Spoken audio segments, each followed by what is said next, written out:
जय श्री राम।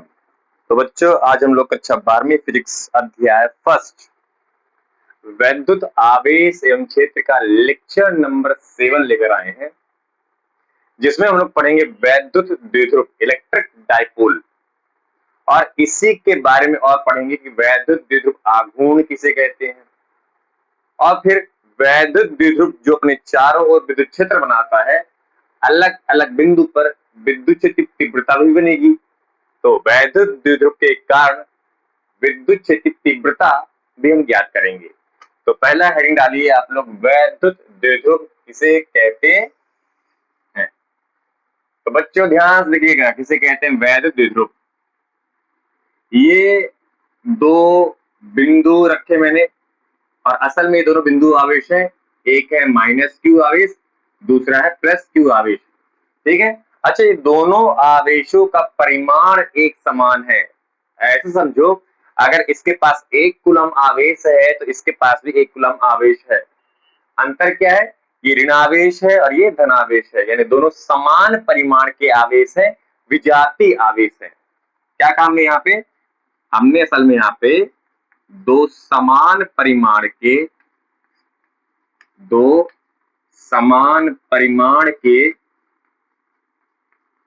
विजातीय आवेश रखे हैं। दो समान परिमाण के विजातीय आवेश रखे हैं। ठीक। और इन दोनों के केंद्र को मैंने मिला दिया, जिसके बीच की दूरी को मैंने कह दिया 2a। इन दोनों आवेशों के केंद्र से केंद्र तक के बीच की दूरी को कहा 2a। और ये दूरी बहुत कम है, बहुत कम यानी लगभग 1 एंगस्ट्रॉम के बराबर, 10⁻10 मीटर के आसपास। बहुत कम दूरी, बहुत छोटी दूरी है, यानी अल्प दूरी है। ठीक। तो मैंने यहाँ पे क्या लिखा है, यहाँ पे कि दो समान परिमाण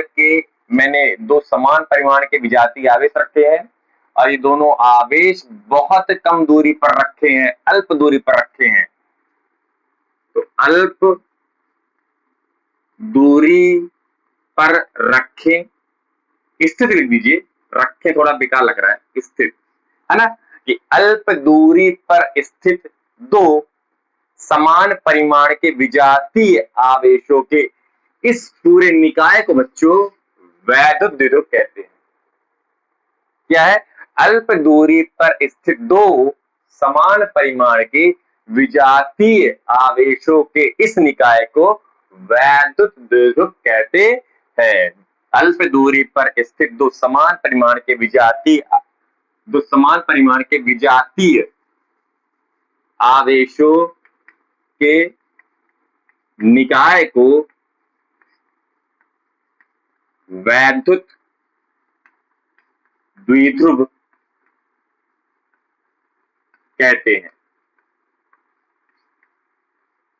ठीक है। अब ये जो दोनों आवेशों के बीच की दूरी है, इसे द्विध्रुव लंबाई भी कहते हैं। दोनों आवेशों के बीच की दूरी को द्विध्रुव लंबाई भी कहते हैं। अच्छा, दोनों आवेशों के केंद्र को मिलाती हुई अगर मैं एक रेखा खींच दूं, तो इस रेखा को बच्चों अक्ष कहते हैं ना। ये किसका अक्ष है? द्विध्रुव का अक्ष है, इसे कहेंगे द्विध्रुव अक्ष। और ये जो वैद्युत द्विध्रुव है, अपने चारों ओर विद्युत क्षेत्र भी बनाएगा, उसे कहेंगे द्विध्रुव का क्षेत्र, द्विध्रुव क्षेत्र। कैसे बनाएगा? ध्यान से देखिएगा। ये है ऋणावेश माइनस क्यू, ये है धनावेश प्लस क्यू। ठीक है। हमें एक चीज पता है, इसके जस्ट पहले वाले लेक्चर में, लेक्चर नंबर 6 में हमने पढ़ा विद्युत क्षेत्र रेखाएं, जिसका पहला गुण है कि विद्युत क्षेत्र रेखाएं सर जी प्लस क्यू से निकलती हैं और माइनस क्यू में जाके समाप्त हो जाती हैं। यानी विद्युत क्षेत्र रेखा की जो दिशा होती है, ध्यान से, विद्युत क्षेत्र रेखाएं प्लस क्यू से निकलती हैं, यानी प्लस क्यू से प्रारंभ होती हैं, यानी धनावेश से प्रारंभ होती हैं और ऋणावेश में जाके समाप्त हो जाती है। इसका मतलब क्या हुआ कि जो विद्युत क्षेत्र है, ये जो विद्युत क्षेत्र है, इसकी जो दिशा है, दिशा जो है प्लस क्यू से माइनस क्यू की ओर होती है। ये आपको ध्यान रखना है क्या, कि विद्युत क्षेत्र की दिशा धनावेश से ऋणावेश की ओर होती है। ठीक ना। अब कैसे पता चला, विद्युत क्षेत्र रेखाओं से पता चला हमको, है ना, कि जो विद्युत क्षेत्र रेखाएं हैं धनावेश से प्रारंभ होती हैं और ऋणावेश में जाके समाप्त होती हैं। ये जो विद्युत क्षेत्र रेखाएं हैं धनावेश से प्रारंभ होती है और ऋणावेश में जाके समाप्त हो जाती हैं। ये है बच्चों विद्युत क्षेत्र रेखाएं। यानी क्या समझा हमने, कि जो विद्युत क्षेत्र रेखाएं हैं धनावेश से बाहर की ओर निकलती हैं, यानी धनावेश से दूर भागती हैं और ऋणावेश की ओर जाती हैं, यानी ऋणावेश के पास आती हैं। सही है। क्या समझा हमने, कि जो विद्युत क्षेत्र रेखाएं हैं धनावेश से बाहर की ओर निकलती हैं और घूम के ऋणावेश की ओर समाप्त हो जाती हैं। विद्युत क्षेत्र रेखाएं धनावेश से प्रारंभ होती है और ऋणावेश में जाके समाप्त हो जाती हैं। ये है बच्चों विद्युत क्षेत्र रेखाएं। ये है विद्युत क्षेत्र रेखाएं, क्या, कि धनावेश से प्रारंभ होती हैं और ऋणावेश में जाके समाप्त हो जाती है। तो हमें यहां से एक चीज और समझ में आई कि जो विद्युत क्षेत्र की दिशा है वो धनावेश से ऋणावेश की ओर होती है। अब देखिए क्या है, असल में वैद्युत द्विध्रुव तो है ना माइनस क्यू प्लस क्यू, तो वैद्युत द्विध्रुव के चारों ओर बना विद्युत क्षेत्र को द्विध्रुव क्षेत्र कहते हैं। ठीक है, द्विध्रुव क्षेत्र कहते हैं।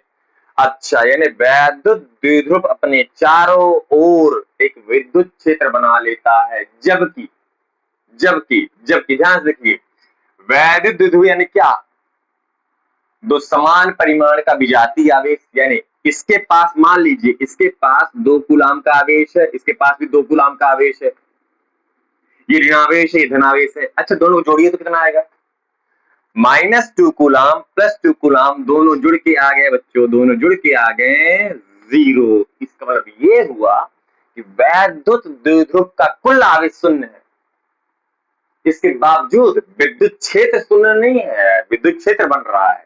तो ये महत्वपूर्ण चीज है। क्या क्या क्या, कि जो द्विध्रुव होता है, ये जो वैद्युत द्विध्रुव होता है, वैद्युत द्विध्रुव को शॉर्ट में द्विध्रुवीय कह सकते हैं।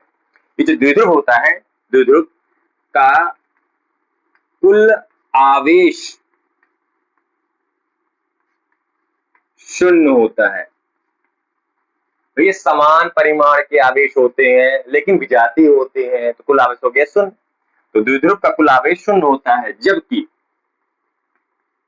जबकि विद्युत क्षेत्र शून्य नहीं होता, शून्य नहीं होता। ये पहली बात समझ आई हमें, है ना। यानी वैद्युत द्विध्रुव के चारों ओर विद्युत क्षेत्र बनता है। अरे विद्युत क्षेत्र रेखाएं क्या बताती हैं, विद्युत क्षेत्र को ही तो प्रदर्शित करती हैं। अच्छा, एक कंडीशन है जो इसी साल 2026 में एमपी बोर्ड में पूछा गया था प्रश्न, क्या पूछा था, कि आदर्श, ध्यान से आदर्श वैद्युत द्विध्रुव का आकार कैसा होता है। क्या, आदर्श वैद्युत द्विध्रुव का आकार कैसा होता है। आदर्श वैद्युत द्विध्रुव ये क्या चीज है, समझिए बात को। आदर्श वैद्युत द्विध्रुव एक मानी हुई चीज है। क्या माना हुआ है, कि मान लो इस द्विध्रुव का जो आवेश है ये बहुत ज्यादा है, बहुत ज्यादा, लगभग लगभग अनंत है, यानी दोनों आवेश समान परिमाण के हैं, दोनों आवेश की मात्रा बहुत ज्यादा है, कितना, अनंत है, इनके पास बहुत आवेश है, बहुत आवेश है, अनंत आवेश है, और इनके बीच की दूरी यानी 2a, यानी द्विध्रुव लंबाई बहुत कम बहुत कम बहुत कम, लगभग लगभग ये जो इनके बीच दूरी है लगभग लगभग शून्य कर दो। तो इस स्थिति को बच्चों आदर्श वैद्युत द्विध्रुव कहते हैं। ये समझिए, अगर मैं इनके बीच दूरी कम करते जाऊं लगभग शून्य कर दूं, तो ऐसा ना हो जाएगा जहां पे -q है वहीं पे +q आ जाएगा, जहां पे जिस बिंदु पे है, तो बिंदु आवेश है ना, जहां पे -q है वहीं पे +q आ जाएगा।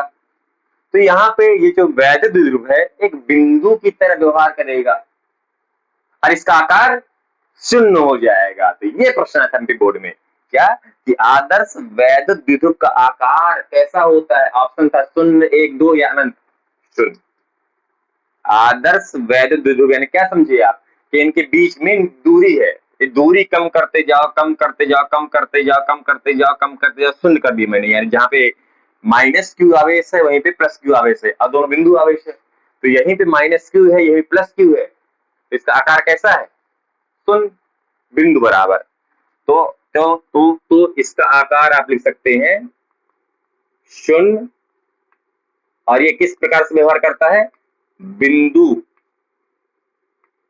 के बिंदु आवेश की तरह व्यवहार करने लगेगा। कौन? आदर्श वैद्युत द्विध्रुव। ठीक है, ये प्रश्न पूछा हुआ है। क्या आप सभी को स्क्रीन पर दिख रहा है? हाँ, दिख रहा है, बहुत बढ़िया। तो ये है बच्चों वैद्युत द्विध्रुव के बारे में। अब इसी से संबंधित अगला महत्वपूर्ण टॉपिक है वैद्युत वैद्युत द्विध्रुव आघूर्ण। वैद्युत द्विध्रुव आघूर्ण, इलेक्ट्रिक डायपोल मोमेंट, ये क्या चीज है? अच्छा, वैद्युत द्विध्रुव में दोनों का जो आवेश है समान परिमाण के है, तो किसी एक आवेश को ले लीजिए, किसी एक आवेश को ले लीजिए, दोनों आवेश समान परिमाण के हैं, किसी एक आवेश को ले लीजिए, उनके बीच की दूरी ले लीजिए 2a, यही ना द्विध्रुव की लंबाई 2a।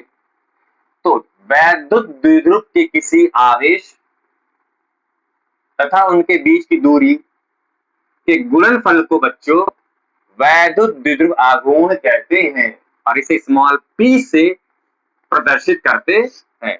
ये है वैद्युत द्विध्रुव आघूर्ण। क्या लिखा आपने? ये क्या चीज है? द्विध्रुव के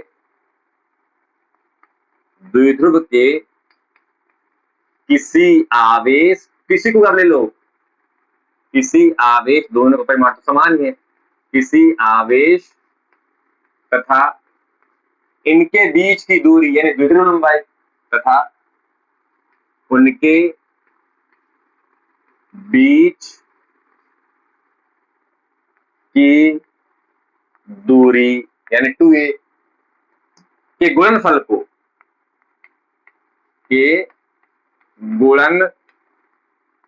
गुणनफल को वैद्युत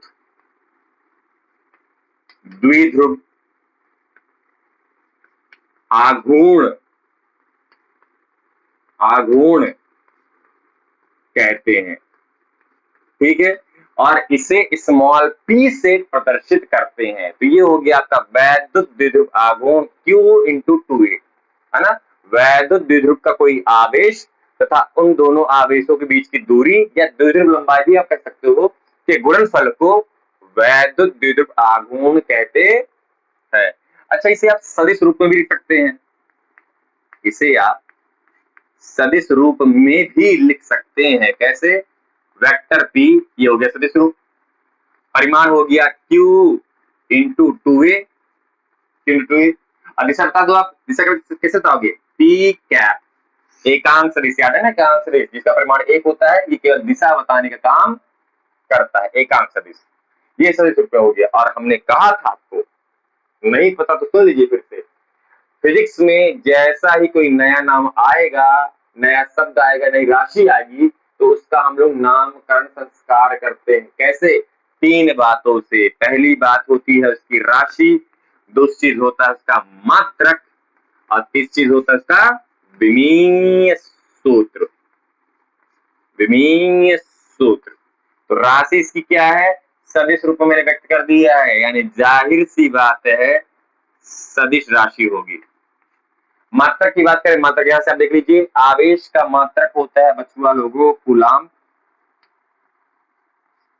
इनटू ये क्या है? दूरी, दूरी का मात्रक होता है बच्चों मीटर। तो लिख सकता हूं इसको मैं coulomb into metre, coulomb into metre. विमीय सूत्र क्या होगा? यहीं से निकाल सकते हैं आप। कूलाम का विमीय सूत्र होता है, कूलाम का विमीय सूत्र होता है टी ए, और दूरी का विमीय सूत्र होता है एल। इसको आप लिख सकते हैं m0 LTA, है ना, LTA, m0 LTA हो गया। वैद्युत द्विध्रुव आघूर्ण का गणित सूत्र। अच्छा, ये सदिश राशि है तो परिमाण हो गया q इंटू 2a, दिशा भी कुछ होगी, दिशा भी कुछ होगी। अगर सदिश राशि है तो दिशा भी तो होगी। ध्यान सुनिएगा, सबसे महत्वपूर्ण है ये। अभी हमने यहाँ पे आपको बताया था विद्युत क्षेत्र दिशा क्या होती है, धनावेश धनावेश से ऋणावेश की ओर, है ना। विद्युत क्षेत्र दिशा धनावेश से ऋणावेश की ओर, और वैद्युत द्विध्रुव आघूर्ण की दिशा जस्ट उल्टा। क्या होता है, ऋणावेश से धनावेश की ओर होती है।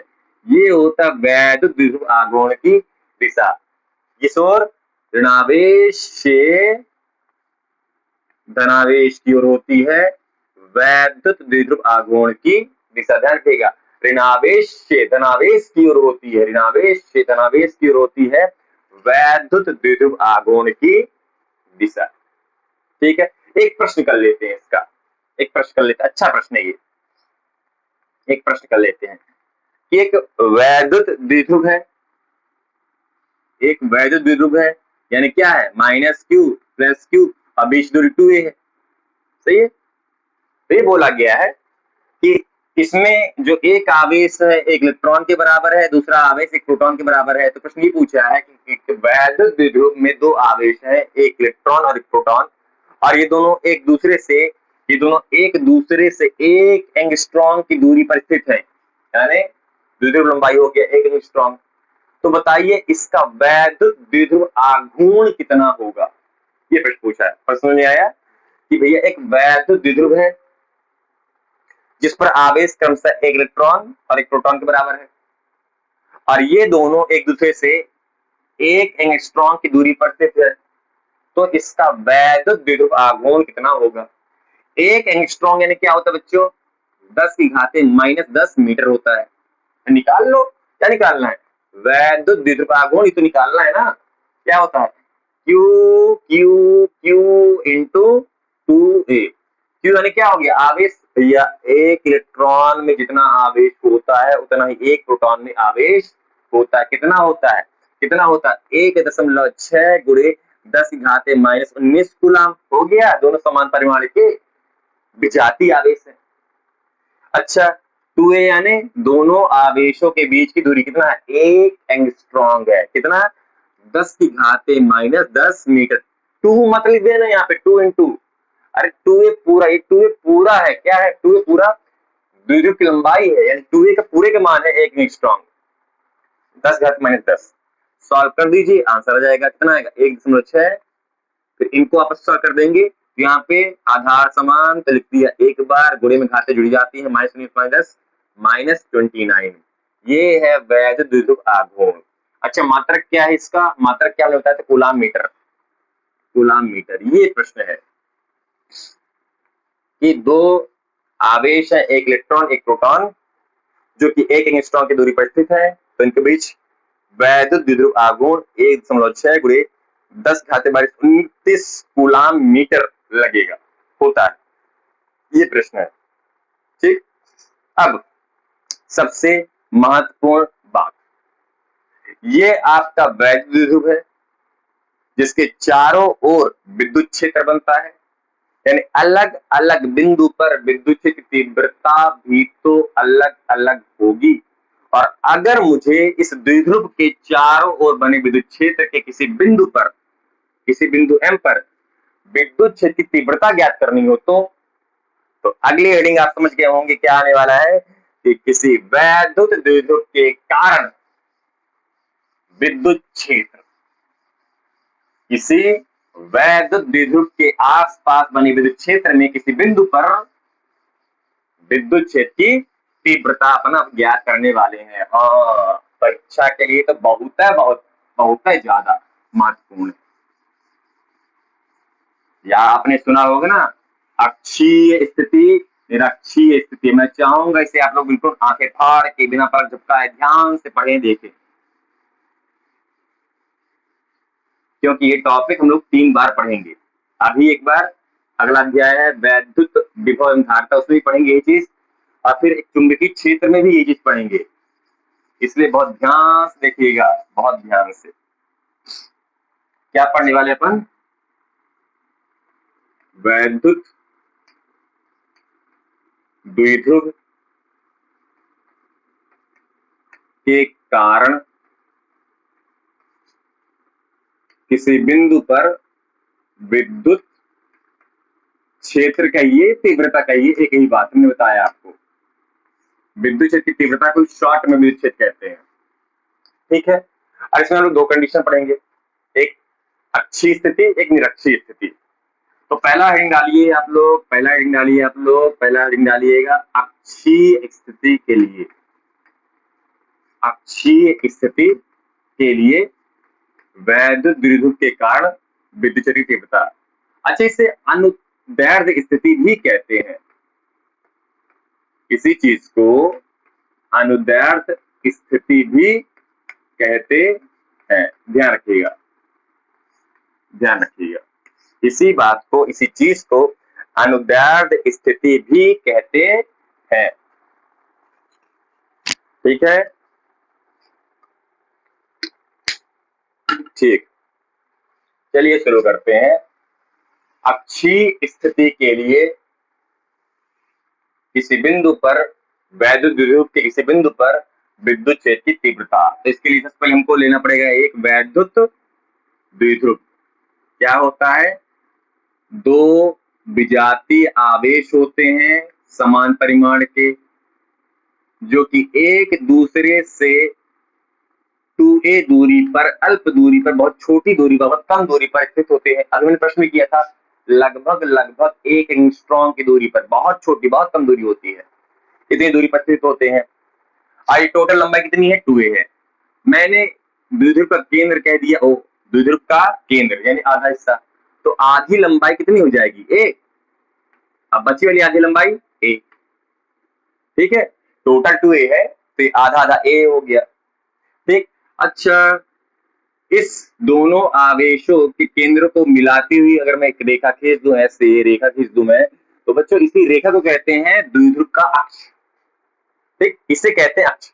और इसी अक्ष के किसी बिंदु पर, किसी बिंदु पर, किसी बिंदु पर, बिंदु M पर मुझे विद्युत क्षेत्र की तीव्रता ज्ञात करनी है, ये चीज है। अब देखो ध्यान से, वैद्युत द्विध्रुव के अक्ष में किसी बिंदु पर मुझे विद्युत क्षेत्र की तीव्रता ज्ञात करनी है, इसीलिए इसे अक्षीय स्थिति कहते हैं या अनुदैर्ध्य स्थिति कहते हैं। इसीलिए क्योंकि हम अक्ष में ही विद्युत क्षेत्र की तीव्रता ज्ञात करने वाले, अक्ष में। ठीक है ना, ये अक्ष है, किसी भी बिंदु पर आप ले सकते हैं। अब ये जिस बिंदु पर हम विद्युत क्षेत्र की तीव्रता ज्ञात करने वाले हैं, ये जो बिंदु है, मान लीजिए द्विध्रुव के केंद्र से r दूरी पर स्थित है। ये जो जिस बिंदु पर हम विद्युत क्षेत्र ज्ञात करने वाले हैं, वो बिंदु द्विध्रुव के केंद्र से r दूरी पर स्थित है। तो पहली बात माना लिख देते हैं, माना। अच्छा, -q को मैंने मान लिया a बिंदु और +q को मैंने मान लिया b बिंदु। ठीक, ये द्विध्रुव है, तो माना AB एक वैद्युत द्विध्रुव है जिसके केंद्र O से R दूरी पर बिंदु M पर मुझे विद्युत क्षेत्र की तीव्रता की गणना करना है। ये माना ले लेते हैं पहले। माना एक वैद्युत द्विध्रुव AB है ना, A यानी -q, B यानी +q। AB है जिसके केंद्र O से R दूरी पर, केंद्र O से R दूरी पर, कहां पर? बिंदु M पर। हाँ, बिंदु M पर विद्युत क्षेत्र अर्थात कैपिटल E की गणना करना है, की गणना करनी है। ठीक है, ठीक है, ठीक है। अब बच्चों ध्यान से देखिएगा, सारा काम चित्र में आएगा, है ना। जिस भी बिंदु पर आपको विद्युत क्षेत्र की तीव्रता की गणना करना होता है, उस बिंदु पर आप कल्पना कर लीजिए एकांक धनावेश का, जिसे परीक्षण आवेश भी कहते हैं, चूहे का। याद है विद्युत क्षेत्र की तीव्रता किसे कहते हैं? याद है कि मान लीजिए ये कोई एकांक धनावेश है जो अपने चारों ओर विद्युत क्षेत्र बना लेता है, ये भी तो बना लेता है ना, द्विध्रुव भी अपने चारों विद्युत क्षेत्र बना लेता है। और इस विद्युत क्षेत्र के किसी बिंदु P पर कोई एकांक धनावेश आ जाए तो इस एकांक धनावेश जितने बल का अनुभव करता है उस बल को, जितने बल का अनुभव करता है उस बल को उस बिंदु की विद्युत क्षेत्र की तीव्रता कहते हैं। ठीक है ना, कि एकांक धनावेश जितने बल का अनुभव करता है उस बल को उस बिंदु की विद्युत क्षेत्र की तीव्रता कहते हैं। यानी इस बिंदु पर एकांक धनावेश जितने परिमाण का बल का अनुभव करेगा वही कहलाएगा विद्युत क्षेत्र तीव्रता का परिमाण, और जिस दिशा में बल का अनुभव करेगा वही विद्युत क्षेत्र की तीव्रता की दिशा होगी। इन पूरी कहानी हमें एकांक धनावेश से ही पता चलेगी। इसी का एक्सटेंडेड फार्मूला था, याद हो, के क्यू बटे आर स्क्वायर, है ना। जैसे जैसे भाई विद्युत क्षेत्र ये बना रहा है, बल ये लगा रहा है, ये तो केवल अनुभव कर रहा है, इसके माध्यम से हम सारी कहानी जान पा रहे हैं। जैसे जैसे आवेश से दूरी बढ़ेगी तो विद्युत क्षेत्र का मान कम होगा, और जैसे जैसे आवेश से, इस आवेश से, मैं ये बना रहा ना, आवेश से दूरी कम होगी, वैसे वैसे विद्युत क्षेत्र का मान बढ़ेगा। ठीक है ना, हमने विद्युत क्षेत्र रेखाओं में भी जाना है कि भाई आवेश के पास तीव्रता ज्यादा होती है, बल का मान ज्यादा होता है। ठीक है, ये चीज है, तो इसी प्रयोग हम लोग करेंगे। चलिए शुरू करते हैं। वैद्युत द्विध्रुव दो आवेशों का एक निकाय है, धनावेश और ऋणावेश। धनावेश भी इस बिंदु पर एकांक आवेश पर बल लगाएगा, ऋणावेश भी इस बिंदु पर एकांक धनावेश पर अपना बल लगाएगा। मान लीजिए यहाँ पर ऋणावेश भी हो, वह भी अपने चारों विद्युत क्षेत्र बनाएगा और एकांक धनावेश पर आकर्षण बल लगाएगा। सही है ना, यानी इसने इस पर बल लगाया, इसने इस पर बल लगाया, फिर हम लोग कैलकुलेट कर लेंगे कि असल में इस पर कुल कितना बल लगा, वही कहलाएगा नेट या कुल विद्युत क्षेत्र की तीव्रता इस बिंदु पर। यही हमको निकालना असल में। ठीक है, क्या कहा हमने, ध्यान सुनिएगा ध्यान से। प्लस क्यू आवेश के कारण इस बिंदु पर एकांक धनावेश कुछ बल का अनुभव करेगा। प्लस क्यू आवेश के कारण इस बिंदु पर एकांक धनावेश बल का अनुभव करेगा। कैसा बल का? प्रतिकर्षण बल का। क्यों? अरे ये तो ऑलवेज प्लस क्यू है, हमेशा प्लस क्यू है, हमेशा से आती आवेश, तो धनात्मक आवेश होगा, ये भी धनात्मक है, तो प्रतिकर्षण बल का अनुभव करेगा। ठीक, तो इसी को कहते हैं विद्युत क्षेत्र की तीव्रता। किसी बिंदु पर एकांक धनावेश जितने बल का अनुभव करता है उस बल को उस बिंदु की विद्युत क्षेत्र की तीव्रता कहते हैं। किसकी वजह से हुआ है? प्लस क्यू यानी बिंदु बी की वजह से हुआ है। ये मैंने दिया है, प्लस क्यू यानी बिंदु बी की वजह से विद्युत क्षेत्र की तीव्रता। अच्छा, माइनस क्यू आवेश के कारण भी तो यह एक बल का अनुभव करेगा। अब किस ओर करेगा? क्योंकि ये माइनस है प्लस है तो आकर्षण बल का अनुभव करेगा, यानी एकांक धनावेश पर बल इस दिशा में लगेगा। ये कहलाएगा आपका विद्युत क्षेत्र तीव्रता माइनस क्यू यानी ए बिंदु कारण। ठीक है ना, माइनस क्यू एकांक धनावेश को अपनी ओर आकर्षित करना चाहेगा। ठीक, तो इस बिंदु पर उस बल को, आकर्षण बल को विद्युत क्षेत्र की तीव्रता कहते हैं। ठीक, क्योंकि एक की वजह से है इसलिए डायरेक्शन ये हो गया, हमने लिख दिया ए। इसी को अब लिखने वाले हम, इसी चीज को परिमाण के रूप में लिखने वाले हम। ध्यान से देखिएगा। सबसे पहली बात, ये जो प्लस क्यू है, प्लस क्यू आवेश के कारण बिंदु M पर जो विद्युत क्षेत्र बनने वाला है, विद्युत क्षेत्र की तीव्रता लगने वाली है, जो विद्युत क्षेत्र की तीव्रता बनेगी, कितनी बनेगी? EB प्लस क्यू आवेश के कारण बिंदु M पर विद्युत क्षेत्र की तीव्रता EB। सही है, कितना होता है? के क्यू, याद आया ना, अभी लिखा था हमने, E बराबर होता है के क्यू बटे आर स्क्वायर। अब कैसा आर स्क्वायर? कैसा भैया? ये धनावेश है, इससे r दूरी पर बिंदु P पर मुझे विद्युत क्षेत्र की तीव्रता ज्ञात करनी होती है, कैसे करते हैं? के क्यू बटे आर स्क्वायर। तो ये हो गया के क्यू यानी आवेश, और जिस बिंदु पर तीव्रता ज्ञात करनी है और जिसके कारण से बल लग रहा है उस आवेश से इस बिंदु के बीच दूरी को कहते हैं आर। यानी इस धनावेश से लेके इस बिंदु के बीच की दूरी कितनी कहलाएगी, वही दूरी हमको यहाँ पे लेना है। आपको आर रट नहीं लेना, आर क्या चीज है, इन दोनों के बीच की दूरी, यानी जिसके वजह से बल लग रहा है, जो विद्युत क्षेत्र बना रहा है वो, और जिस बिंदु पर हम विद्युत क्षेत्र की तीव्रता ज्ञात कर रहे हैं उनके बीच की दूरी को आर कहा गया है।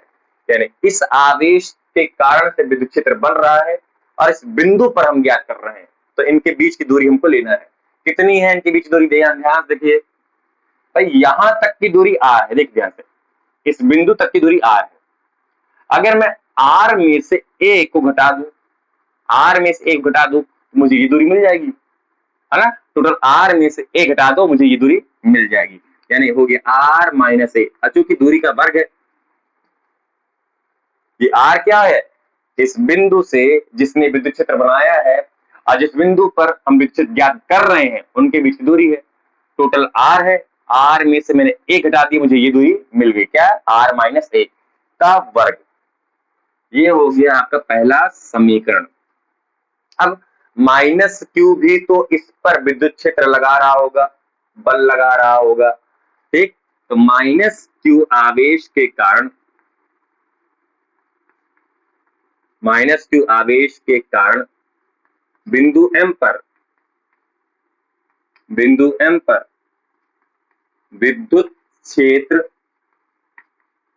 या कहिए विद्युत क्षेत्र की तीव्रता कितनी होगी, ई ए, सही ना भाई। माइनस क्यू यानी ए बिंदु, ये है ई, इस ओर लग रहा है, आकर्षण बल लगेगा यहाँ पे, ये इसको आकर्षित करेगा। और हमारे पास कितना लगेगा बल, यहाँ पे बल का परिमाण हो जाएगा के क्यू बटे दूरी का स्क्वायर, जिस आवेश ने विद्युत क्षेत्र बनाया है और जिस बिंदु पर हम विद्युत क्षेत्र की तीव्रता ज्ञात कर रहे हैं उनके बीच दूरी कितनी हो जाएगी, देखिए ध्यान से, यहाँ पे ये यहाँ तक आर है, इस बिंदु से यहाँ तक आर है, और फिर ये कितना बच गया ए, यानी आर प्लस ए, ठीक है, आर प्लस ए का होल स्क्वायर। ये समीकरण नंबर 2 हो गया।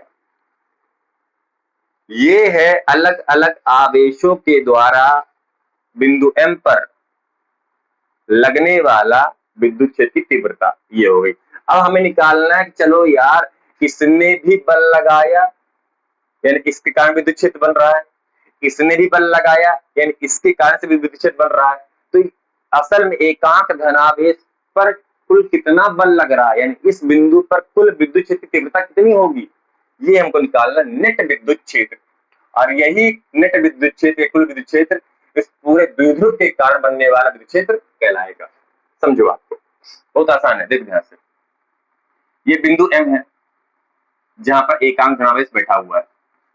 विद्युत क्षेत्र यानी क्या होता है, एकांक धनावेश जितने बल का अनुभव करता है उस बिंदु को, उस बिंदु पर विद्युत क्षेत्र की तीव्रता से कहते हैं। किसी बिंदु पर एकांक धनावेश, किसी बिंदु पर एकांक धनावेश जितने बल का अनुभव करता है उस बल को ही ना विद्युत क्षेत्र की तीव्रता कहते हैं। तो बल की बात कर लीजिए, विद्युत क्षेत्र हमको मिल जाएगा। आप बल की बात कर लीजिए, कैसे करेंगे, अभी हमने देखा, ध्यान से देखिए, इस डायरेक्शन में जो लगने वाला बल है जिसको हमने कहा विद्युत क्षेत्र ईबी, और इस डायरेक्शन में जो लगने वाला बल है जिसको हमने कहा विद्युत क्षेत्र ईए, क्या दोनों बराबर दिख रहे हैं तीर की लंबाई। यहाँ पे देखिए हमने तीर की लंबाई ज्यादा किया, यहाँ पे तीर की लंबाई कम है, ऐसा क्यों, क्योंकि हमें एक चीज पता है कि भैया जो विद्युत क्षेत्र होता है वो होता है के क्यू बटे आर स्क्वायर होता है। दूरी ज्यादा तो विद्युत क्षेत्र का मान कम। माइनस क्यू से इस बिंदु यानी ए बिंदु से इस बिंदु तक की दूरी ज्यादा है तो बल का मान कम हो जाएगा। प्लस क्यू यानी बिंदु बी से लेके इस बिंदु के बीच दूरी कम है तो बल का मान ज्यादा हो जाएगा। ठीक है, ये चीज है। अगर तीर की लंबाई ज्यादा यानी बल का परिमाण ज्यादा, तीर की लंबाई कम यानी बल का परिमाण कम। ठीक है, अब हम आपसे ये पूछना चाहते हैं कि मान लीजिए इस ओर लगने वाला बल, इस ओर लगने वाला बल 5 न्यूटन 5 कूलाम मीटर है मान लीजिए, और सॉरी विद्युत क्षेत्र है ना तो न्यूटन प्रति कूलाम हो जाएगा, है ना। और इस ओर लगने वाला बल 2 न्यूटन प्रति कूलाम है, तो असल में ये एकांक धनावेश कहां जाएगा भाई, जिस ओर ज्यादा बल लगेगा उस ओर जाएगा, इस ओर जाएगा। ठीक है ना, यानी एकांक धनावेश पर जो लगने वाला बल होगा उस पर ज्यादा बल का असर पड़ेगा। और कितना पड़ेगा भाई, दोनों के बलों के अंतर के बराबर। भाई 5 - 2 असल में 3 न्यूटन प्रतिकूलाम बल का असर इस पर पड़ेगा। और किस ओर, जहां तक ज्यादा बल लग रहा है। सही है, यानी इसका मान ज्यादा, इसका मान कम। ज्यादा में से कम घटा दो, उतना ही बल इस पर लगेगा और उसी दिशा में लगेगा जिस ओर ज्यादा बल लग रहा है। यानी हम कह रहे हैं EB माइनस ये आप कर दीजिए। अंतर कैसे निकालते हैं, ज्यादा माइनस कम। ठीक, यानी ये जो एकांक धनावेश है असल में किस ओर जाएगा, जिस दिशा में विद्युत क्षेत्र का मान या विद्युत क्षेत्र की तीव्रता ज्यादा लग रही, ये कहलाएगा कुल विद्युत क्षेत्र की दिशा। ठीक है, क्योंकि इसकी तुलना में इस ओर विद्युत क्षेत्र की तीव्रता ज्यादा लग रही है। ये कहलाएगा इसका परिणामी विद्युत क्षेत्र या कुल विद्युत क्षेत्र या नेट विद्युत क्षेत्र। समझे क्या? तो ये जिस तरफ बल का मान ज्यादा है लोग वही तरफ न जाएंगे, वही तरफ न जाएंगे। और जितना ज्यादा है उतना जाएंगे। कैसे निकालेंगे कितना ज्यादा है, दोनों का अंतर निकाल लो, ज्यादा माइनस कम करके। ईबी कितना है यहाँ पे, ईबी ये है आपका KQ/R माइनस ए का होल स्क्वायर। ये कितना है, KQ/R प्लस ए का होल स्क्वायर। ये हो गया आपका ई नेट। अब इसको सॉल्व कर देंगे, आंसर आ जाएगा। अच्छा, दोनों के पास KQ कॉमन है तो KQ कॉमन ले लेते हैं। अंदर क्या बचेगा, 1/R माइनस ए का होल स्क्वायर, माइनस यहां भी एक बचेगा R प्लस ए का होल स्क्वायर, ये बचा। ठीक, अब यहाँ पे इनको सॉल्व करेंगे। यहाँ देखिए परिमेय संख्या माइनस करने वाले हैं, तो परिमेय संख्या को अगर आपको हल करना है तो एलसीएम लेना पड़ता है। जैसे 1/2 माइनस 1/3 कैसे हल करते हैं, नीचे वाले को एलसीएम ले लो। कैसे लेते हैं, 3 दूनी 6 और फिर 3 गुणा कर देते हैं, 3 कम 3 माइनस 2 कम 2, तो आ जाता है 1/6। यही करना हमको। यहाँ पे देखिए दोनों अलग अलग प्रकार की राशि है, तो गुणा कर दीजिए।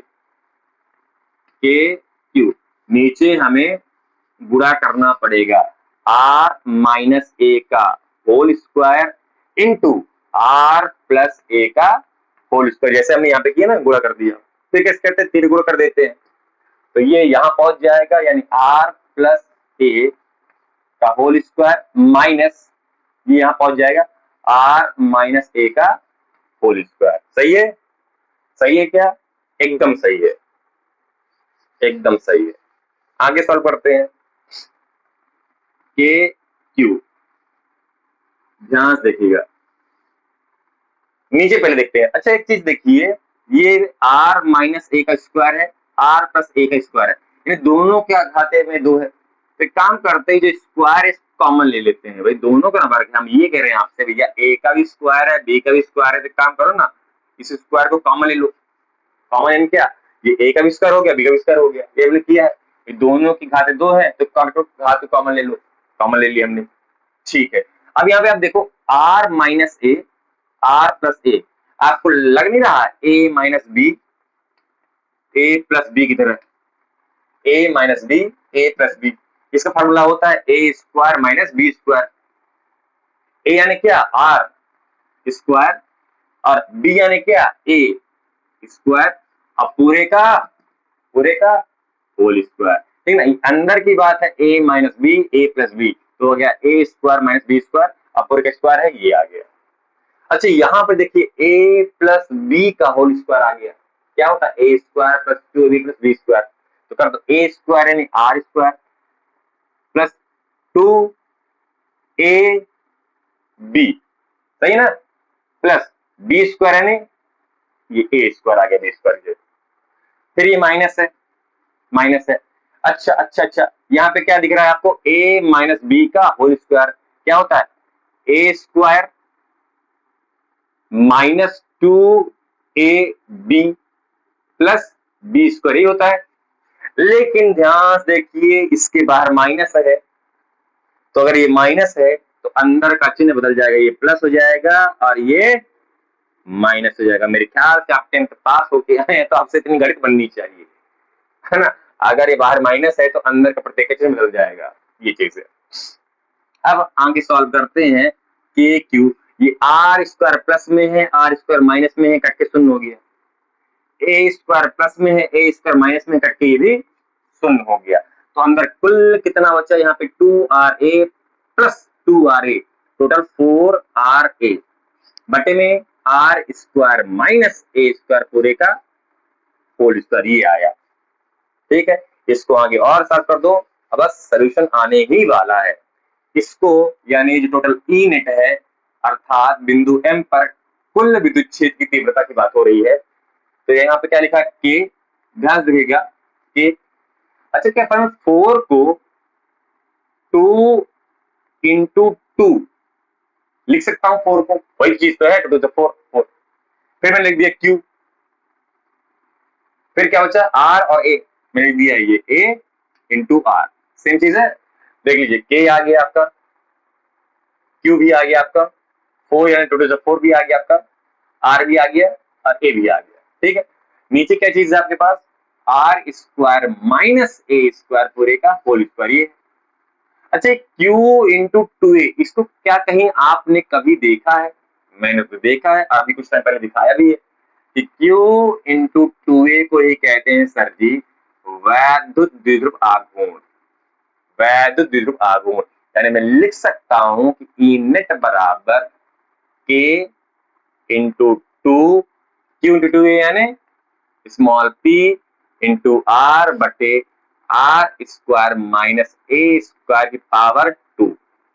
ये होता है बच्चों वैद्युत द्विध्रुव के कारण उसके अक्ष में किसी बिंदु पर विद्युत क्षेत्र की तीव्रता। लेकिन ये फाइनल आंसर हमारा नहीं है अभी। क्यों? क्योंकि हमारा जो सिलेबस में है, जो और हमको पता भी है कि जो वैद्युत द्विध्रुव होता है बच्चों लोगों, ये जो हमारा वैद्युत द्विध्रुव है बहुत छोटा है, बहुत छोटा है, बहुत छोटा है। यानी बहुत छोटा यानी क्या हुआ? ये जो 2A की जो लंबाई है बहुत छोटी है, बहुत कम है, बहुत कम है, बहुत कम है। समझो, अगर द्विध्रुव लंबाई बहुत कम है लेकिन जिस केंद्र से हम R दूरी पर विद्युत क्षेत्र की तीव्रता निकाल रहे हैं, तो ये जो R दूरी है बहुत ज्यादा है। द्विध्रुव की लंबाई की तुलना में R दूरी बहुत ज्यादा है। हम क्या कह रहे हैं आपसे, हम क्या कह रहे हैं कि द्विध्रुव की लंबाई की तुलना में ये जो दूरी R है, जहां पे हम जो दूरी लेके तीव्रता निकाल रहे हैं, जो R दूरी बहुत ज्यादा है, इसलिए जो 2A है असल में जो A है इसका मान लगभग लगभग शून्य हो जाएगा R की तुलना में। हम ये नहीं कह रहे हैं कि द्विध्रुव के बीच दूरी शून्य है, हम ये नहीं कह रहे, हम ये कह रहे हैं R की तुलना में जिस बिंदु पर आप विद्युत क्षेत्र की तीव्रता निकाल रहे हैं उस बिंदु से द्विध्रुव के बीच की दूरी जो R है, R की तुलना में ये जो लंबाई है बहुत कम है। तो इसलिए इस लंबाई को, द्विध्रुव लंबाई को लगभग लगभग शून्य मान लिया जाता है।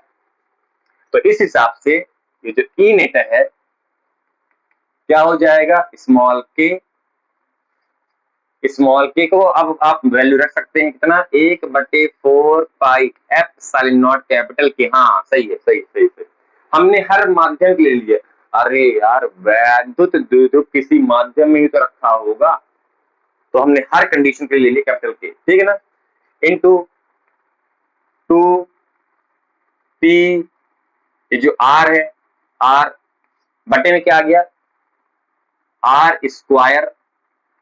अच्छा, एक का मान लगभग 0, तो 0 का स्क्वायर भी तो 0 हो गया, शून्य हो गया।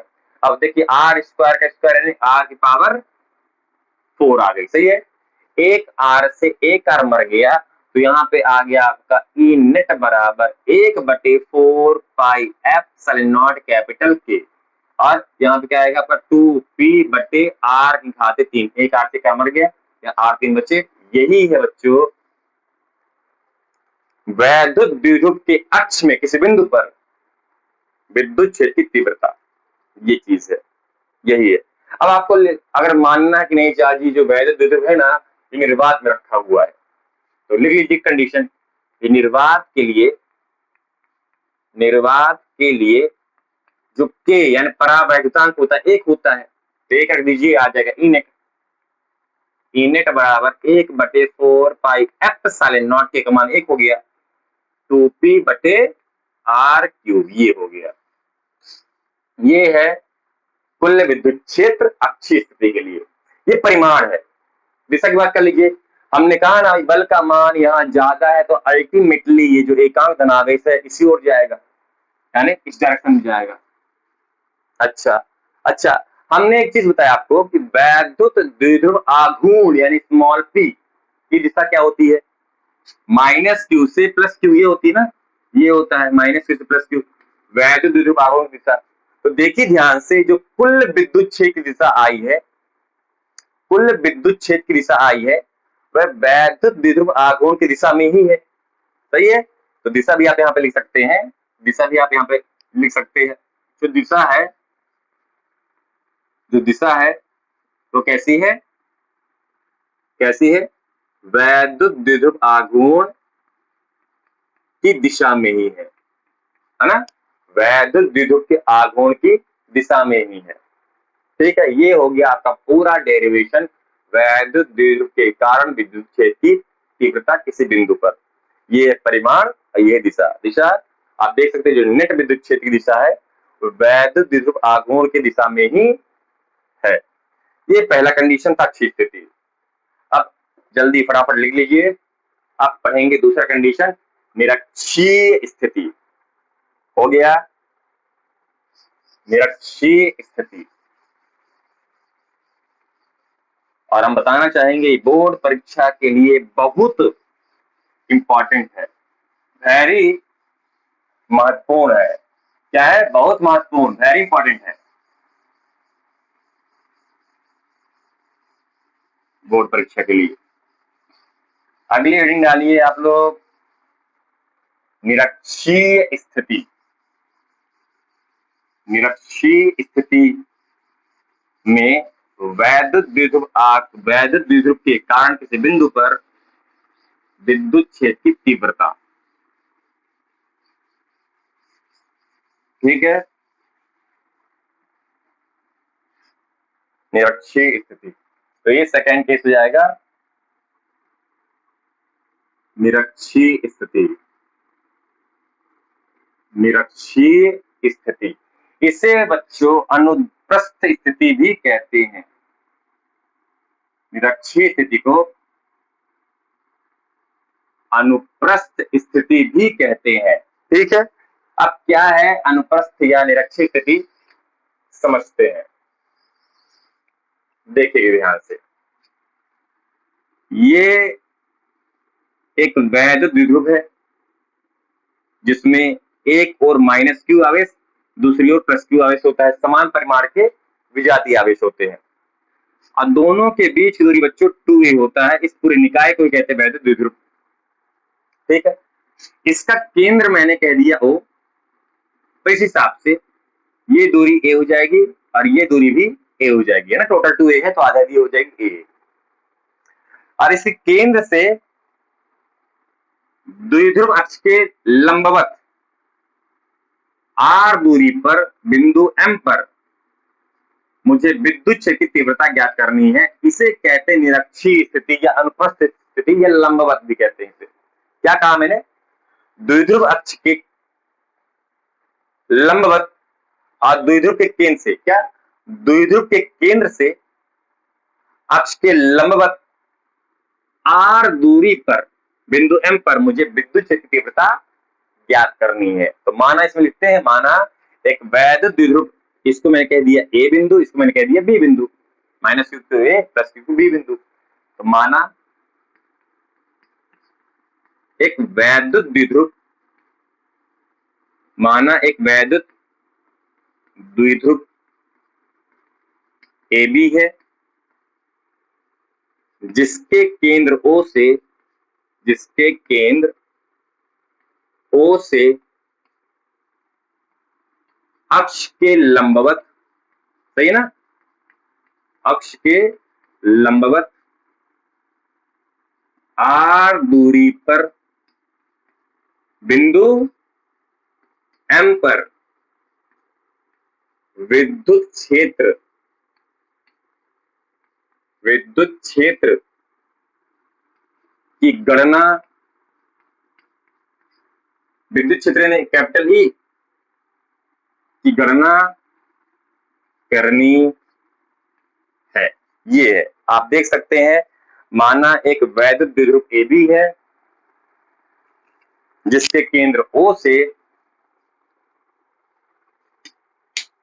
अक्ष के लंबवत R दूरी पर बिंदु M पर मुझे विद्युत क्षेत्र की तीव्रता की गणना करना है। एक काम करते हैं, इस बिंदु से A बिंदु को, इस बिंदु से A बिंदु को, इस बिंदु से A बिंदु को, तब B बिंदु को मिला लेते हैं। और आपको पता होना चाहिए कि अगर मैं एकदम बीच से लंबवत रेखा खींचूं और इन्हें दोनों एंड्स को मिला दूं तो दोनों रेखाएं बराबर होती हैं, जिसे हम कहते हैं समद्विबाहु त्रिभुज। ये पूरा बन गया समद्विबाहु त्रिभुज, ठीक है। और अगर मैंने इसको थीटा मान लिया है तो एक चीज और पता होता है कि एक समद्विबाहु त्रिभुज की बराबर भुजाओं के सम्मुख कोण भी आपस में बराबर होते हैं। नहीं, अगर ये थीटा है तो भी थीटा हो जाएगा, है ना। ये समद्विबाहु त्रिभुज टाइप का बन गया है, वही बन गया है, ठीक है। अब देखिए ध्यान से चीज है भैया, द्विध्रुव में कौन होता है, धनावेश होता है, ऋणावेश होता है। और जिस बिंदु पर तुम्हें विद्युत क्षेत्र की तीव्रता निकालनी है उस बिंदु पर आपको चूजे की परीक्षण आवेश की कल्पना करनी पड़ेगी। भाई जितना बल लगेगा उस समय विद्युत क्षेत्र पता चल जाएगा। तो चलिए ध्यान से, +q आवेश के कारण बिंदु M पर एकांक धनावेश एक बल का अनुभव करेगा, है ना। क्योंकि दोनों धनावेश है तो प्रतिकर्षण बल का अनुभव करेगा, ऐसे। ये है आपका EB, ठीक है ना। और हमें पता होना चाहिए कि दो आवेशों के मध्य लगने वाला कूलाम बल केंद्रीय बल होता है ना, दोनों आवेशों को मिलाने वाली रेखा के अंतः बल लगता है। दूसरी चीज, ये -q आवेश है। -q आवेश के कारण बिंदु M पर एकांक धनावेश भी बल का अनुभव करेगा, और चूंकि -q है +q है तो आकर्षण बल का अनुभव करेगा, यानी इस ओर डायरेक्शन में। ये हो गया आपका EA, सही है। अभ्यास देखिए, धनावेश से इस बिंदु की दूरी ऋणावेश से इस बिंदु की दूरी बराबर है, यानी दोनों ही केस में EB और EA, ये जो दोनों विद्युत क्षेत्र है, इनका परिमाण भी बराबर होगा। अरे समान दूरी पर विद्युत क्षेत्र की तीव्रता दूरी के वर्ग के व्युत्क्रमानुपाती होती है। अगर दूरी समान तो विद्युत क्षेत्र भी समान, है ना। तो दूरी बराबर है तो विद्युत क्षेत्र की तीव्रता लग रही है वो भी एक समान होगी। अब ऐसा समझो, अभी मत समझो, पहले इसको लिख लेते हैं। अभी मत समझो, अरे इसको पहले लिख लेते हैं, जितना हो गया तो लिख लेते हैं। क्या, पहली कहानी, +q आवेश के कारण बिंदु M पर विद्युत क्षेत्र ये कहलाएगा। +q आवेश के कारण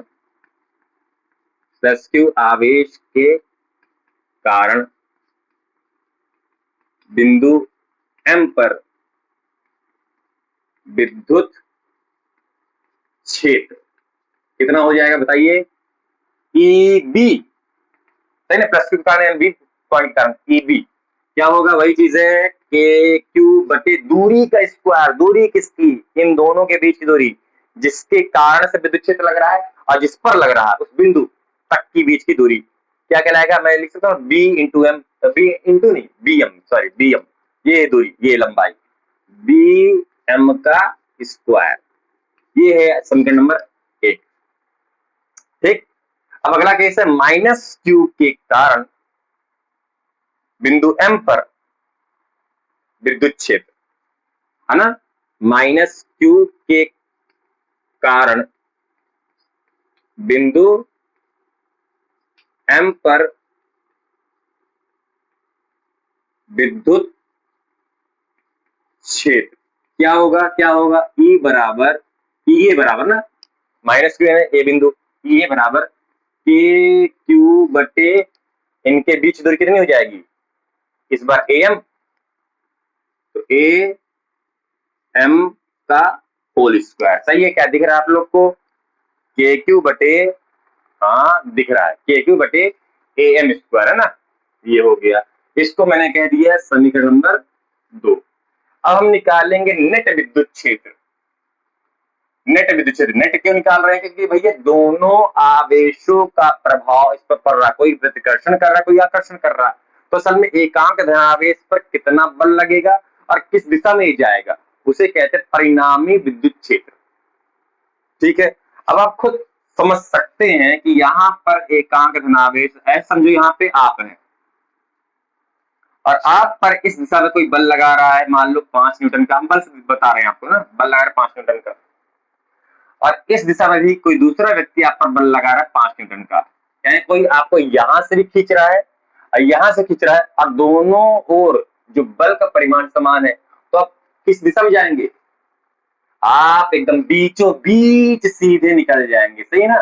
कोई आपको यहां से खींच रहा है, कोई दूसरा व्यक्ति यहां से खींच रहा है, तो आप दोनों के एकदम बीचों बीच निकल जाएंगे, दोनों का परिमाण समान, एकदम बीचों बीच निकल जाएंगे। ठीक, तो ये कहलाएगा बच्चों नेट विद्युत क्षेत्र की दिशा, ये एकदम बीचों बीच, ई नेट। ठीक है, ये हो गई परिणामी विद्युत क्षेत्र की दिशा। अब क्या करेंगे? अब बड़ी खतरनाक कहानी है, देखिए ध्यान से, देखिए ध्यान से, यहाँ पे मैं दिखा रहा हूं आपको, ये वाली दिशा है वेक्टर ए बी, ये वाली दिशा है वेक्टर ए, और ये है परिणामी विद्युत क्षेत्र यानी ई नेट, सही है। अब ये जो विद्युत क्षेत्र बन रहे हैं, आपको पता होना चाहिए, अगर कोई विद्युत क्षेत्र या कोई सदिश राशि एक्स और वाई दोनों अक्षों के कॉम्बिनेशन में गति करता है, यानी द्विविमीय गति करता है, तो उसको हम लोग घटकों में बांटा करते हैं। कैसे? थीटा के साथ वाले घटक को कॉस थीटा कहते हैं और लंबवत घटक को साइन थीटा कहते हैं। 11वीं क्लास की बात है ना, कि अगर कोई राशि द्विविमीय गति करता है, द्विविमीय गति यानी दो डायरेक्शन के कॉम्बिनेशन में, यानी कुछ एक्स अक्ष में भी जा रहा है और कुछ वाई अक्ष में भी जा रहा है, तो कैलकुलेशन के लिए हम हमेशा कोई द्विविमीय गति करने वाले राशि को घटकों में बांट देते हैं और दोनों घटक एक दूसरे के लंबवत होते हैं, तो दोनों घटक एक दूसरे के लंबवत होते हैं। अब कौन है कॉस, कौन है साइन? जहां पर थीटा बन रहा है, थीटा के साथ वाले घटक को कॉस थीटा बोलना है, उसी का घटक भी कॉस थीटा, और कॉस के लंबवत वाले घटक को साइन थीटा बोलना है, इसी का भी साइन थीटा। ठीक है, यहां भी हमको ये करना है, यहां भी क्या करना है, एक काम करते, एक लाइन मैंने खींच दी, ये अक्ष मैंने बना दिया, यानी मैं ईबी को दो लंबवत घटकों में बांटूंगा, लेकिन थीटा कहां पे है? थीटा ढूंढो, थीटा के साथ वाला कॉस थीटा, लंबवत साइन थीटा। तो देखिए ध्यान से, यहां पे थीटा है और इस लाइन को अब ध्यान से देखिए, ये क्या जेड बन रहा है? ध्यान से देखिए, ये और ये जेड बन रहा है, तो अगर ये थीटा है तो एकांतर अंतर कोण से ये भी थीटा बनेगा, सही है, ये भी थीटा बनेगा। अब दूसरी बात हमें पता है कि जो ई नेट है एकदम बीचों बीच निकला है, इन दोनों के बीचों बीच निकला है, यानी जितना एंगल ये बनेगा उतना ही एंगल ये भी बनेगा, एकदम बीचों बीच निकला है ना, यानी ये भी थीटा हो गया। क्यों? क्योंकि तुम बीचों बीच यानी ये बराबर ये। ठीक, अब आप देख सकते हैं, ईबी को अगर मैं घटकों में बांटूं तो ये वाला घटक कॉस थीटा कहलाएगा, ये आपका ईबी कॉस थीटा, और ये दूसरा घटक लंबवत घटक कहलाएगा ईबी साइन थीटा, सही है। इसी प्रकार मैं ईए को भी दो लंबवत घटकों में बांटूंगा, तो पता है ना, थीटा के साथ वाला घटक, थीटा के साथ वाला घटक हो जाएगा ई ए कॉस थीटा, और लंबवत घटक हो जाएगा बच्चों ई ए साइन थीटा। ठीक है, अब एक चीज आप यहाँ पे देखिए, ये ए बी साइन थीटा है, ये ई ए साइन थीटा है। देखिए ध्यान से, अगर आप देख पा रहे हैं ध्यान से, यहाँ पे समीकरण 1 और 2 को ध्यान से देखिए, नीचे बीएम है, नीचे एएम है, ये आपका एएम है एएम, ये आपका बीएम है बीएम, क्या दोनों की लंबाई एक समान है? भैया बीएम और एएम दोनों एक समान है, यानी एएम का स्क्वायर बीएम का स्क्वायर एक समान हो गया। ऊपर कौन है? के क्यू ये भी एक समान है, मतलब ये पूरी राशि एक समान हो गई। इसका मतलब क्या हुआ? इसका मतलब क्या हुआ कि ईबी बराबर ईए है, सही ना, ईबी बराबर ईए है, और हमने देखा भी है भाई, ये परिमाण एक समान है, तभी तो ई नेट जो है एकदम बीचों बीच निकल रहा है। ये दूरी भी एक समान है और ऊपर जो के क्यू है ये भी एक समान है, तो ये वाली जो विद्युत क्षेत्र है और ये विद्युत क्षेत्र है दोनों एक समान है, इसीलिए तो जो परिणामी निकला है एकदम 20 से निकला है। ठीक है, यानी ईबी बराबर ईए। हम ये कहना चाहते हैं कि ईए और ये ईबी का मान एक समान है और साइन थीटा वो भी एक समान है, यानी ये टोटल राशि एक समान हुई, यानी ये दोनों बराबर और विपरीत हैं तो एक दूसरे को कैंसिल कर देंगे, एक दूसरे को काट देंगी। ये वाला बल और ये वाला बल या ये कहिए ये वाला विद्युत क्षेत्र की तीव्रता और ये वाला विद्युत क्षेत्र की तीव्रता बराबर और विपरीत है तो एक दूसरे को कैंसिल करके नेट विद्युत क्षेत्र यहाँ का शून्य आ जाएगा और केवल विद्युत क्षेत्र बचेगा ये वाला। क्यों?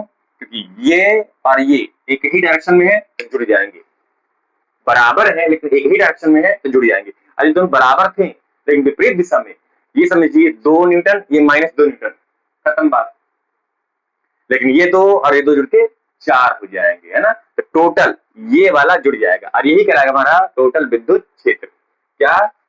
ई यहाँ पे नीचे लिख रहा है, नीचे लिख रहा है ना, जो नेट विद्युत क्षेत्र है बच्चों वो क्या है? E A cos theta plus E B cos theta, और हमें पता है ई ए और ई बी दोनों समान है तो ये टोटल राशि और ये राशि इक्वल हो गई तो कुल विद्युत क्षेत्र कितना हो जाएगा? 2 ई ए कह दो या ई बी कह दो कॉस थीटा, है ना।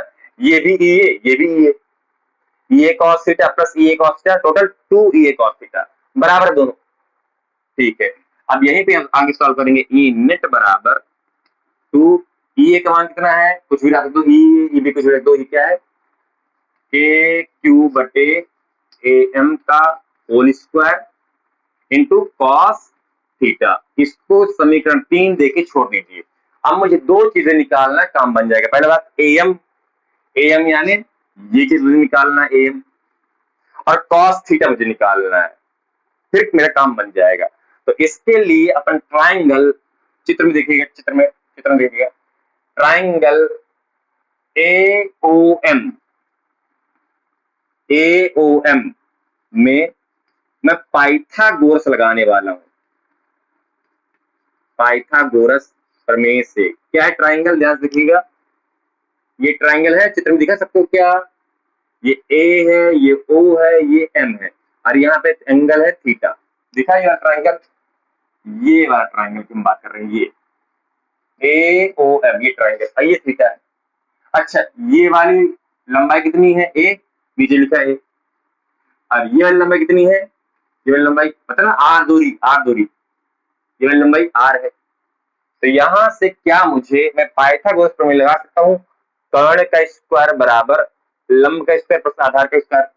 कर्ण यानी ए एम का होल स्क्वायर बराबर लंब यानी एम ओ का होल स्क्वायर प्लस आधार यानी ए ओ का होल स्क्वायर। ठीक, ए एम का होल स्क्वायर बराबर एमओ कितना है? एमओ कितना है? आर, यानी आर का स्क्वायर। एओ कितना है? ए यानी ए का स्क्वायर। ठीक है, ठीक है, मुझे इसका प्रयोग करना है। देख लीजिए, ए एम का होल स्क्वायर, मिल गया पूरा, R square plus A square मिल गया मेरे को। अच्छा, एक चीज और मुझे प्रयोग करना है, एक चीज मुझे और चाहिए, ए एम चाहिए, केवल ए एम। अगर मुझे केवल ए एम चाहिए, तो क्या हो सकता है? R square plus A square, under root यहाँ चढ़ जाएगा, यहाँ से स्क्वायर हट गया, अंडर रूट चढ़ जाएगा।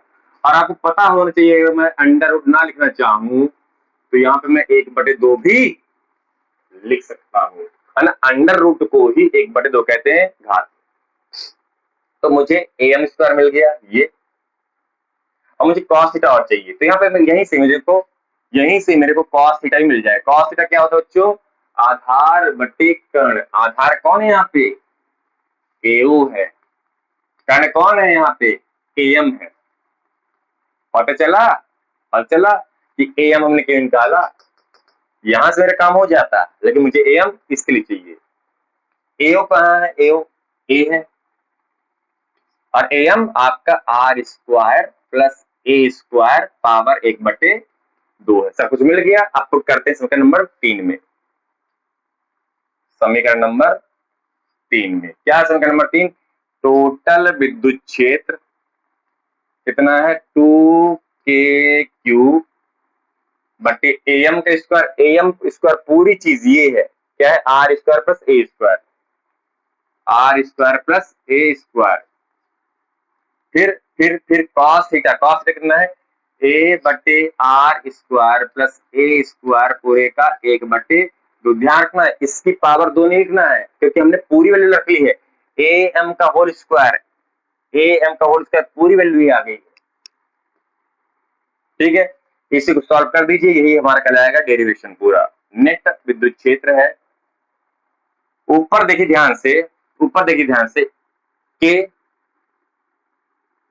इंटू क्यू इंटू टू ए, सब कुछ आ गया, के भी है, क्यू भी है और टू ए भी है, सब कुछ आ गया। बट्टे में नीचे देखिए ध्यान से, ये R square plus A square घाते एक है, कुछ नहीं यानी एक है, और यहाँ पे R square plus A square घाते एक बटे दो है। तो यहाँ देखिए आधार समान, तो लिखते हैं एक बार,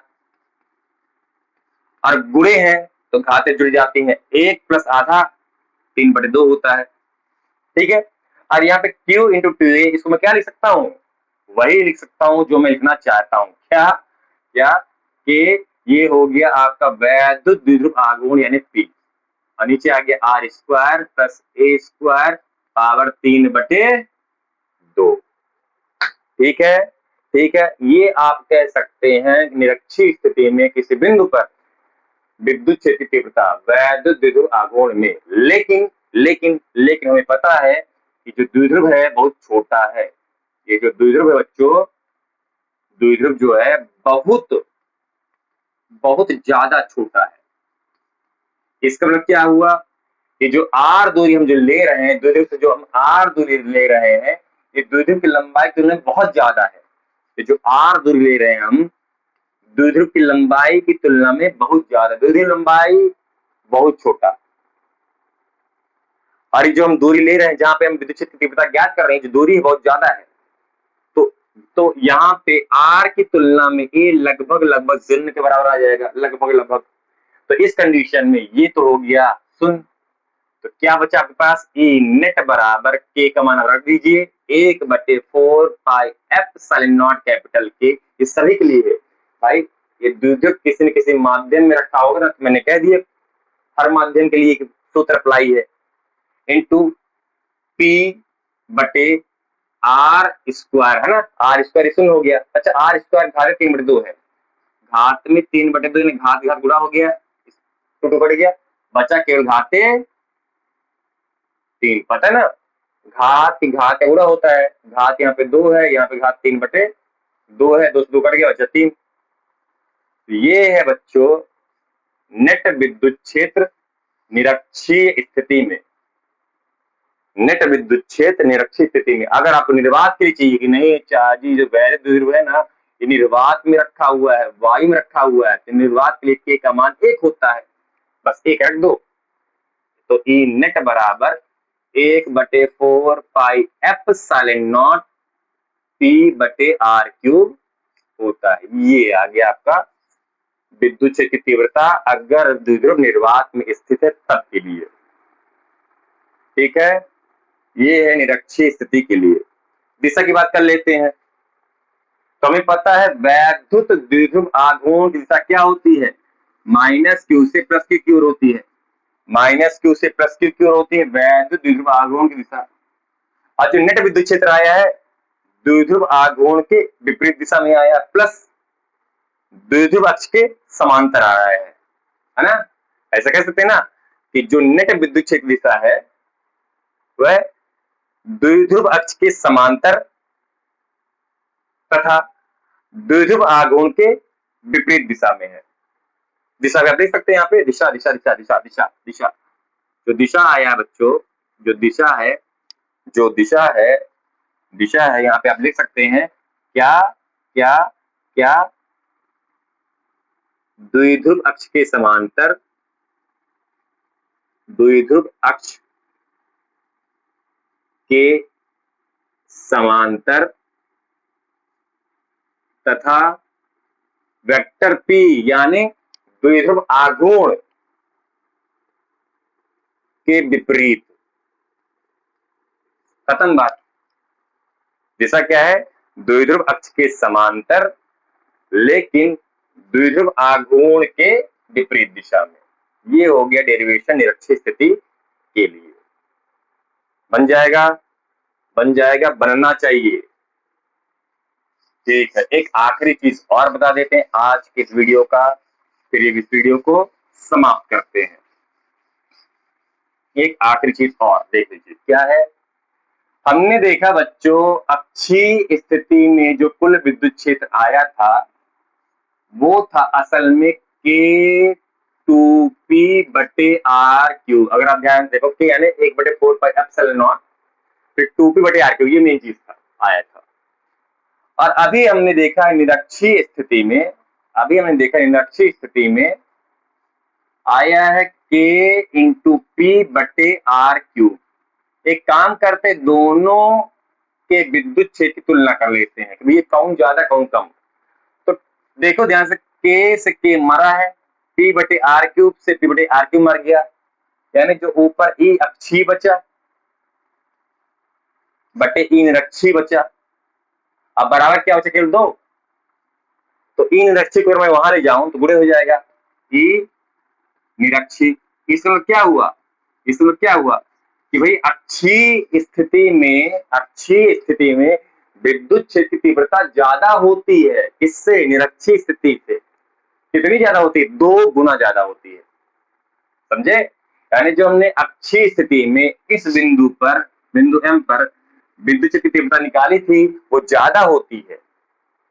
किससे, निरक्षीय स्थिति की तुलना से। कितनी ज्यादा होती है, 2 गुना ज्यादा होती है। उल्टा भी कह सकते हो कि निरक्षीय स्थिति में विद्युत क्षेत्र की तीव्रता कम होती है।